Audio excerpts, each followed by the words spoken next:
One quiet hour in the kitchen can make the rest of the week feel lighter. I'm going to show you how a little preparation today gives you more freedom tomorrow.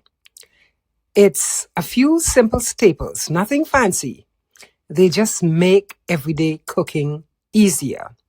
When healthy ingredients are already waiting, creating a proper meal, a nourishing meal, becomes a pleasure instead of another chore.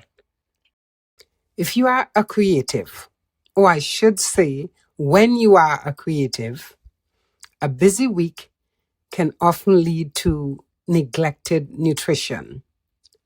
That's when you grab anything that's available, sip on too much coffee, and totally disregard your body's needs. It can happen. But you don't want that to materialize. You want to be eaten as you should. Today, I will show you how mindful planning solves that. I hesitate to call it meal prep because I feel it's much more than that. I'm not trying to optimize every minute here. In fact, I'm simply creating a home that supports the life I want to live. I've chosen roasted vegetables because they're pretty easy.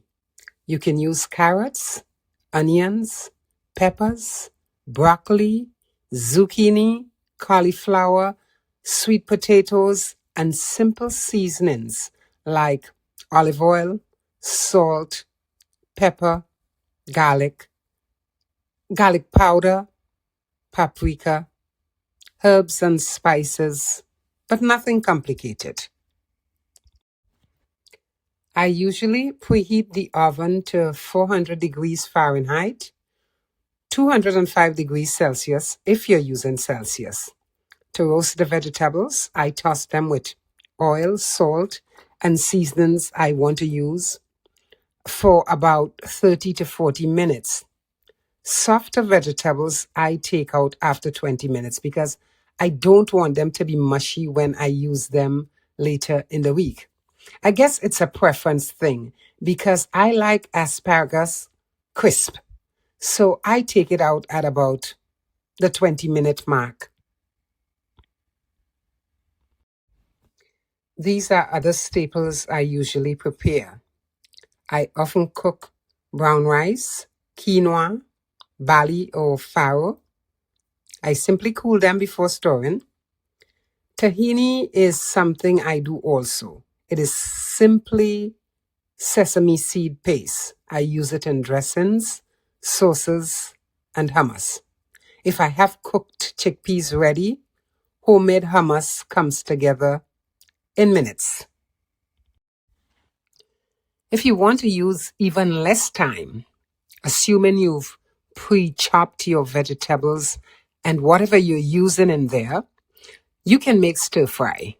I say that because stir fry takes about 20 minutes to make. So if you make extras, you set yourself up with food for more than a week. It freezes very well. So after cooling, you can transfer the leftovers in portions to self-sealing freezer bags. Flatten it, get the air out of it, and it will be good and ready when you want to use it. To reheat it, take it out of the freezer the night before, let it thaw overnight in the refrigerator, and then transfer it to a wok or a frying pan with a little bit of broth or liquid of choice. Cover it, heat it through, stirring it occasionally, and adjust the seasoning as you like it. Bang, you're done.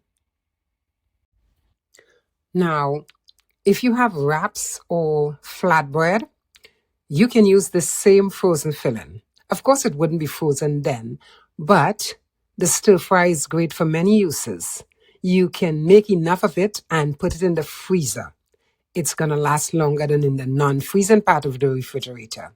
Use it for filling wraps and topping salads. You can do a lot of things with it, and it It will last longer than so many other things. So consider it.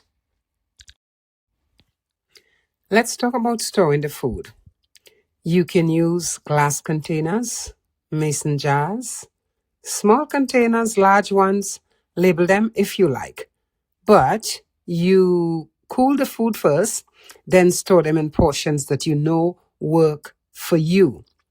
Keep the ingredients in your containers visible. So if it's necessary, label them so you would know what it is, as well as you might want to put a date, and rotate the older items to the front so you can use them first. Newer items go to the back so that they can get used up at a later date. I want to show you some possibilities. These are hypothetical bowls of inspiration. I'll call them bowls and suggest the ingredients or mixes. So in bowl number 1, you can put quinoa, roasted vegetables, chickpeas, and tahini drizzle. Just a little bit drizzled to your taste.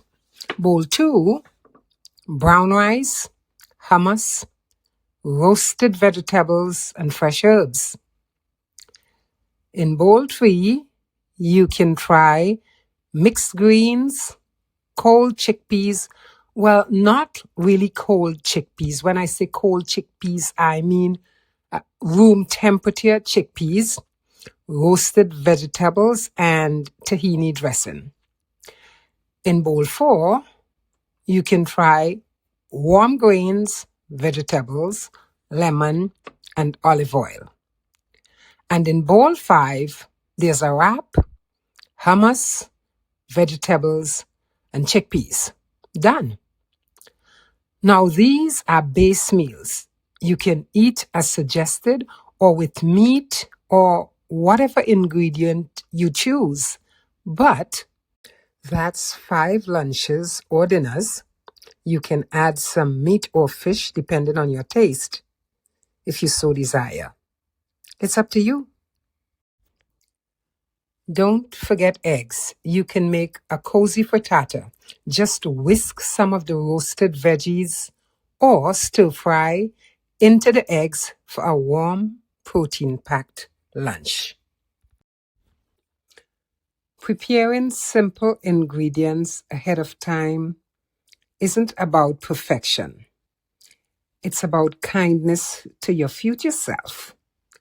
Every container in the refrigerator represents one less decision, one less rush, and one more opportunity to spend time doing things that matter. Not that food doesn't matter. It matters. That's why you are doing it ahead of time. Creating a life we love isn't only about beautiful projects. Sometimes it begins with a bowl of roasted vegetables waiting for us after a long day. Remember, nourishing your body is the first step in nourishing your imagination. Thank you for spending this quiet moment with me. At Andrea's house and All My Ways Andrea, we believe creativity is a gift that helps us heal, rebuild, express who we are, and discover beauty in ordinary days. Through sewing, storytelling, paper flowers, thoughtful reflections, and simple inspiration, we celebrate the small moments that make life meaningful. My hope is that you leave here feeling lighter, encouraged, and inspired. If this is the kind of place you've been searching for, you are always welcome here. Until next time, keep hope alive, keep creating, and take gentle care of yourself.